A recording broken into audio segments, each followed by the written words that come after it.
Alright, YouTube. Back at y'all with another live stream video. Um, I just placed this NQ demand zone setup. We're going for a 1 to 2 on this trade.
That's tough.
for 274 yards, including a buck 51 from Derrick Henry. Would you say it was helpless? Hopeless? Sad? How about ironic? Because Henry himself should have been running up and down the field in a Cowboys uniform. You know by now, he was a free agent this spring. He made no secret of his interest in Dallas. You also know Jerry Jones passed on him. And then after the game Sunday, Jerry said this. Watching Derrick Henry do what he did, it didn't make you rethink your approach to the run game. We couldn't afford Derrick Henry. I'm sorry, let us count the millions of ways in which that is not an accurate statement. The Cowboys currently have $24 million in cap space. Derrick Henry's cap hit in Baltimore is $5.1 million.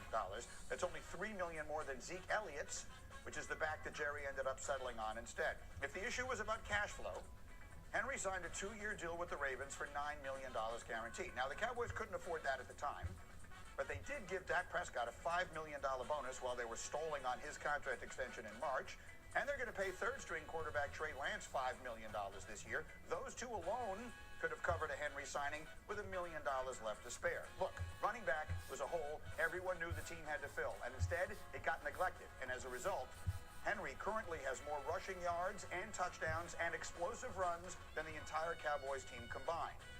Now, it is far from me to tell another person how to spend their money, but this idea that it wasn't possible cannot go unchecked. Not getting Henry in the building was a choice, and it looks like a failure. If the Cowboys had taken care of their free agents during, free agency, rather than a week before and then an hour before the season began, they could have afforded Henry.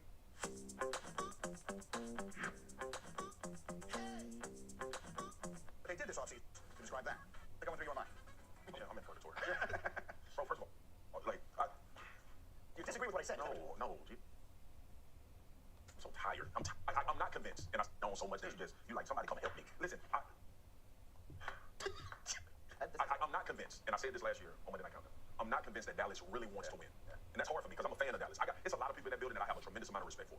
I'm not convinced that they actually want to win because there is no way you can look at the landscape of the NFL over let's just say the last 2 to 3 years and think going after it and trying to win a championship. Look, man. And if you start missing on draft picks, at defensive tackle, It's like over. maybe they did, Yeah. right? They're going to make the playoffs. Are the Cowboys going to make the playoffs? Yeah. I think they're good enough to make the playoffs. You do? Yeah, I do. I think they're good enough. I think they can make the playoff, Jeff. But again, it's a revolving cycle. I'm with you. This is a revolving going cycle, to be dude. a 10 win team that. They're a long way from 10 wins right now. Yeah, I agree. Their I'm just saying defense that- is getting humiliated.